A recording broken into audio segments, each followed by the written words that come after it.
How they do to you and you. It's me, it's Karen B.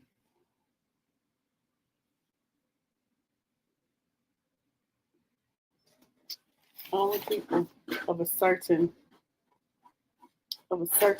generation will know where that whole rhyme came from.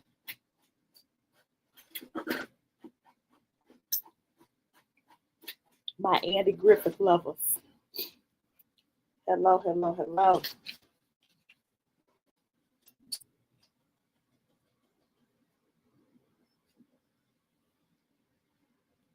And let me put my instructions up.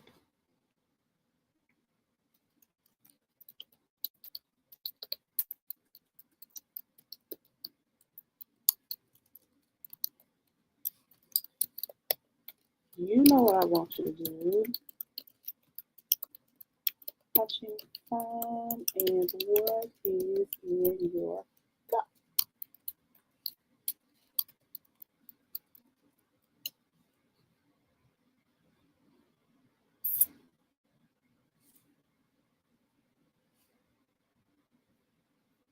Here we go. All right. Hey, hey, hey. Tell me where you're watching from and what is in your cup. I hope that your cup runneth over with joy and abundance and forgiveness.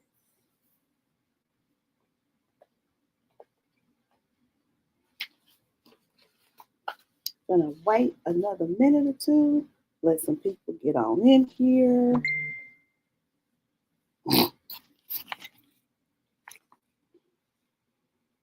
Let the people get in.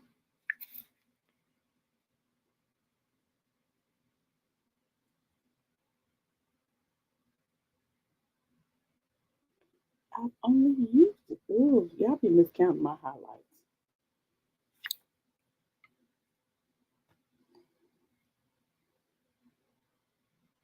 And let me tell some people that I am here.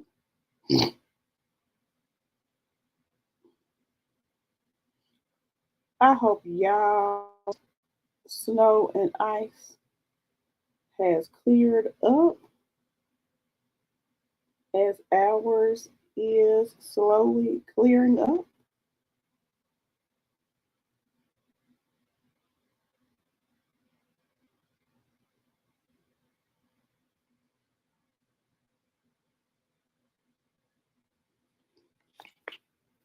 But I just want y'all to know one thing. Mud is slippery too. Because why did I go to the grocery store? My driveway is still largely coated with snow and ice. Because I'm on a hill, but the street got sanded. So the street is okay. So I had to park at the bottom of my driveway, which is on a hill. So my street is a hill.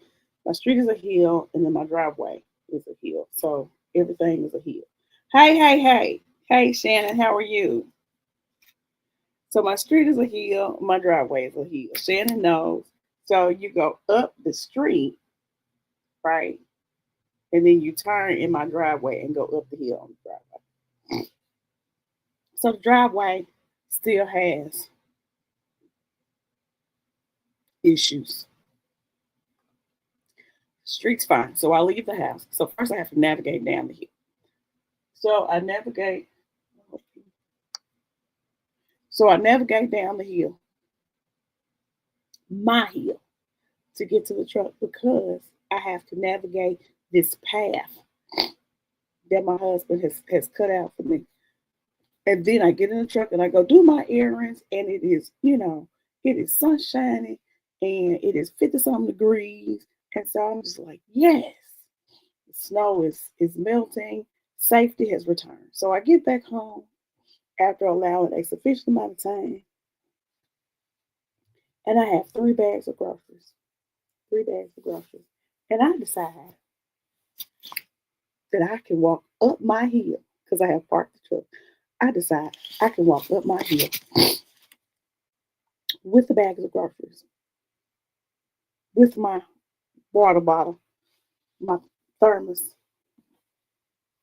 with my bag of necessities from the gym because I went back to the gym today, y'all. My God.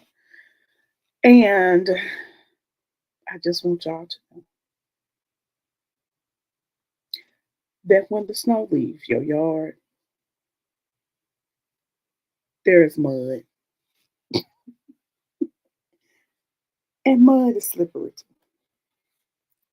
Yes, I am fine. I did not fall all the way down. I did slip and have to brace myself in an uncute position. I did.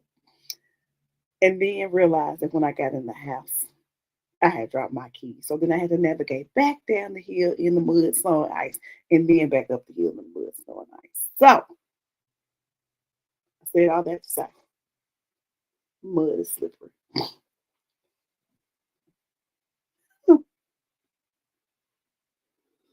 Thank you for tagging. Thank you for tagging. Tag, like, tag, and share where you have permission to share. Evangelize your role. See if you can be like Shannon and get at least 2 people tagged in once you come in here. And that goes for my mighty replay crew. Oh, my replay crew is mighty. And so replay crew, y'all tag and share too. Today, so the theme for February is talking about how unforgiveness. That's okay, Michelle. That's okay, Michelle. And so the theme for today is the theme for the month is looking at the soul and how your soul functions dealing with unforgiveness. Little Rock Bound Water. Oh, I didn't tell y'all what I have. I have green tea with elderberry and peach tea, and as always, lemon juice and honey.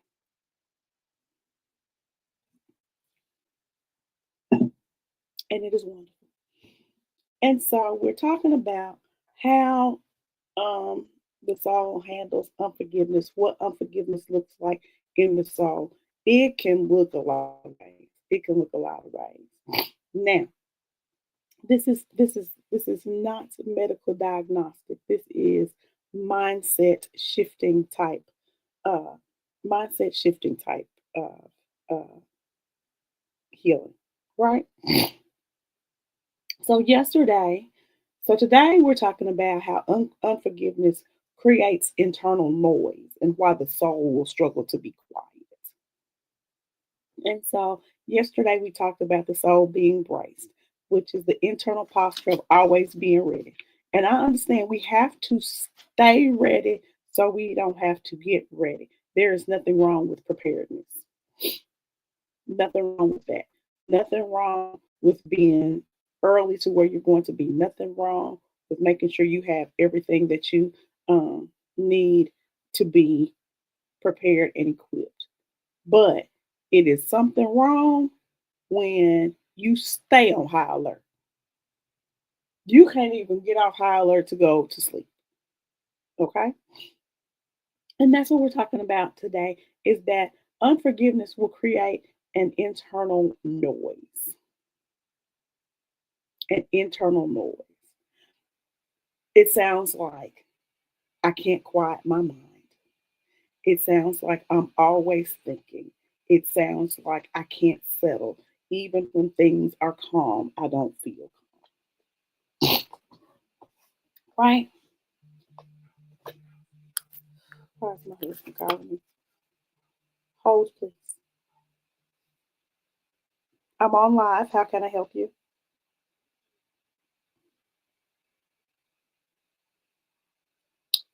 No, unless you want one. Okay. All right. Bye-bye. I should turn on do not disturb. That's what I should do. There. How about that? And so, hey TJ, how are you? And so, as I was saying, my wonderful husband trying to check and see if I wanted to keep saying. And so, as I was saying, it sounds like I don't feel calm. I'm always thinking I can't turn my mind off. That is not necessarily, that is not a personality flaw. That is the soul responding to unresolved tension. Unforgiveness creates internal noise, not because you're angry all the time, but because something inside of you is still working. The way that your soul is set up,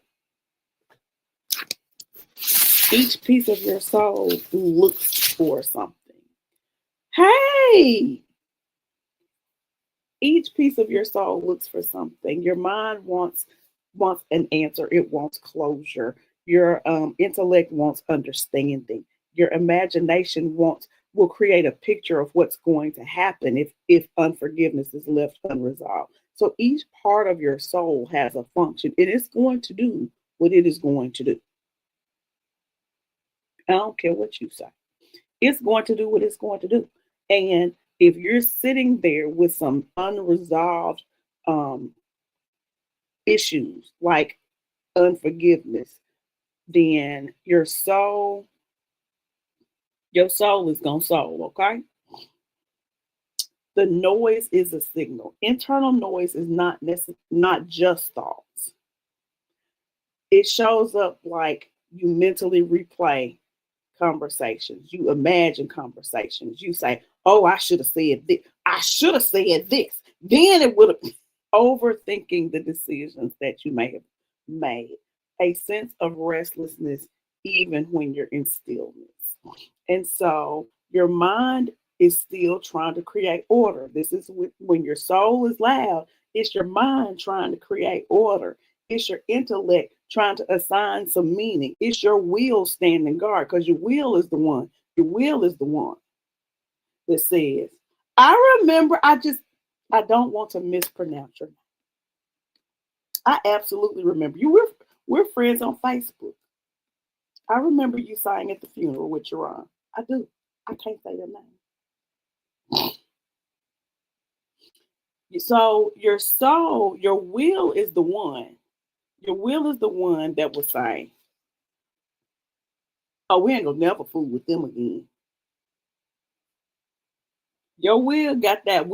Your will got that. I ain't gonna never spirit. I ain't gonna never. Right? Your imagination creates pictures of anticipating harm. So you got all that going on. Your mind want order. Your intellect trying to figure it out. Your will standing guard. And okay, it's Jesse. Okay, I was trying to say like your name on Facebook, Jesse. That's much easier. That's much easier. And so, um, do y'all realize y'all have all that going on? Do y'all realize y'all have all that going on? Probably not. So the noise is not rebellion. The noise is your soul saying, "I don't feel like I'm safe. I got to make." Your soul is trying to make you okay, and you're not okay. A lot of times, the noise becomes louder at night. During the day, we're moving around, we're going to the gym, we're going to work, we're picking up kids, we're going to meetings, we're going to church, we're doing all the things. At night, your body slows down. All of the external stimulation goes away.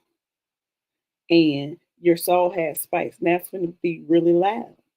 It's gonna be really loud because there's some forgiveness that's got to happen. And when you're sitting in unforgiveness, you're sitting in unresolution. And so you are choosing because you have chosen not to forgive because they don't deserve it.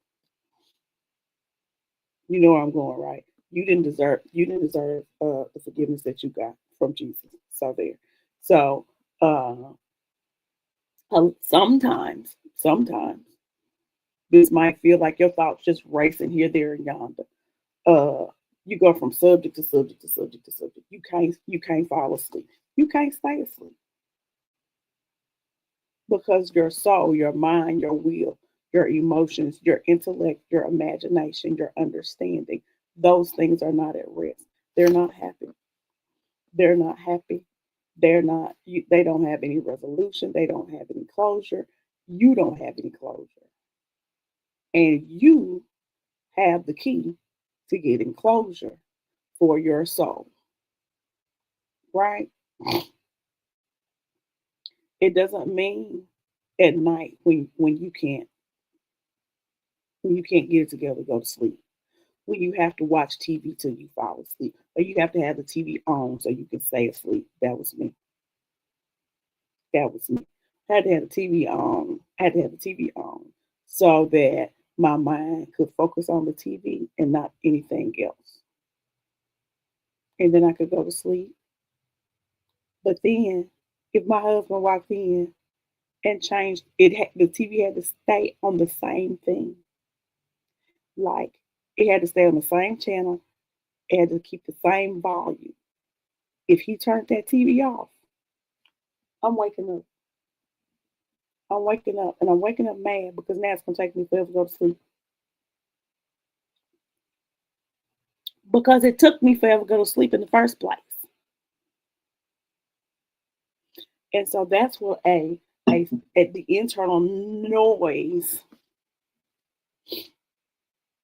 of your soul sounds like. Unforgiveness keeps your soul engaged with the past so that it can prevent future pain. So that's some self protection. It doesn't always look like you're bitter. Hey, Mr. Clark. Hey, Mr. Clark. I'm glad you came back. That that that day that we had that technological malfunction, I thought I had lost you.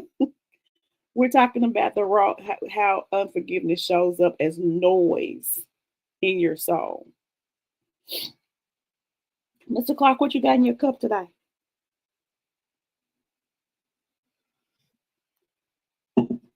And so a lot of times unforgiveness looks like constant internal dialogue, constant explanation, staying mentally alert. You know, I was one that would go over the situation 9,000 times a day. What could I have done? What what did I do? I should have said what I should have did. All those things because I'm sitting in unforgiveness, right? And so um, that type of internal engagement creates a lot of volume, especially when you cut off the lights, you cut off the TV, or you're at home by yourself and there's nothing on and you're just kind of, I think I'll chill today. And you can't, because it's gonna go back to somewhere that you need to forgive, right? So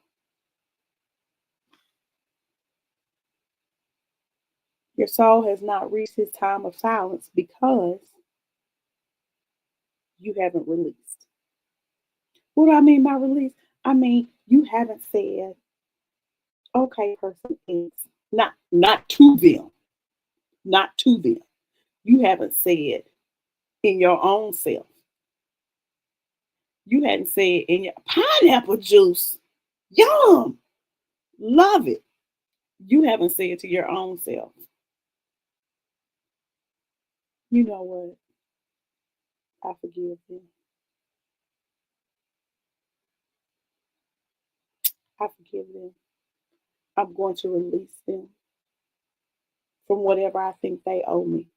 Whether I think they owe me an apology, a chance to argue, a chance to cuss them out, a chance to have a decent conversation and have some put some closure to it, put some kind of ending to it. I release them from all of that. Whatever you think they owe you. I'm not going to I forgive them because I'm going to stop letting that situation make me angry. I'm going to stop. I want to stop and I need to stop. Now, what you don't want to do is try to figure out how to do that yourself. Because if it really, really hurts you really badly, then you're gonna have to say, you know, God, oh, did I knock my plug out? I did. God, I need for you to help me to forgive them and stay in the space of forgiveness. Right? And so once you do that, Forgiveness, that choice, tells your soul you don't have to figure this out anymore. Because that's where the noise is coming from, is your soul trying to fix it. Because your mind, your nervous system is wired to keep you safe. It's wired to keep you safe. And so that's why it's looking for answers, looking for a reason. It's looking for this. It's looking for that. Your will is saying, "I bet you I won't." We just gonna be over here by ourselves. That's all your soul doing all the things that God designed them to do to try to keep you safe. When forgiveness begins, it's a process. So it won't go completely quiet overnight. You might still have some noise going on. You it, what time is it right now? For what? 4:53. So I'm gonna be off in just a few minutes. Uh, you choose to forgive somebody right now at 4:53 Central Standard Time, and your bedtime is 10 o'clock. You might still be loud in there. Might still be loud because there's some time that goes between making the decision and God healing your feelings and resolving the issue for you without them being involved. That's going to quiet it down. Now, once you get in the space of living in a space where you understand how forgiveness works, then the quiet comes a lot faster. It's still a process to get your feelings healed, right? So it looks like fewer intrusive thoughts. It looks like less mental replay. It looks like the ability to sit still and be okay without the TV on, the radio on. You sit still and decide, "Oh, I can't sit here and call somebody." No. Right? So forgiveness is going to help you quiet your soul. It's going to help your soul say, "Okay, we are safe." Because unforgiveness puts you in a space of that not Christ, I don't want to say Christ, of that erroneous thought that everybody around you is out to hurt you. Everybody, so you got to protect yourself from everybody and everything. Forgiveness lets you release that protection, release that self-protection into the hands of God. I promise you, I'm telling you something that I walked through myself. It ain't something that I don't read. It ain't something I don't read. Baby, because I was good for keeping folks out my life, out my way, off my phone, out my space. I had got real good at it. I ain't had too many friends either. Not.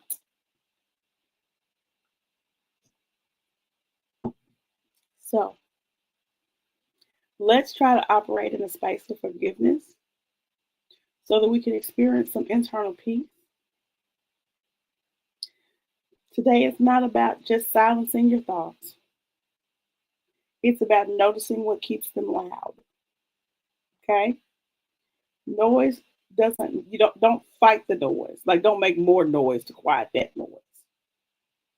Where is the noise coming from? If the noise is coming from somebody or something, some space, some place that you need to forgive, that you need to release, that you need to choose not to let your feelings be noticeably changed because of how you feel towards that person. If the noise is coming from a place like that, then I'm going to ask you to consider forgiveness. All right? All right. That's it, y'all. Mr. Clark, welcome back. Jesse, thank you for telling me your real name. Thank you. Thank you. I appreciate it. I hope you return.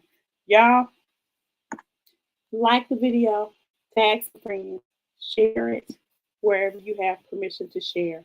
I appreciate y'all for coming in. Um, I'm working on I'm working on a nighttime twisted tea entry. Same topic, same subject matter, same subject matter. You just, we're going to come together via Zoom,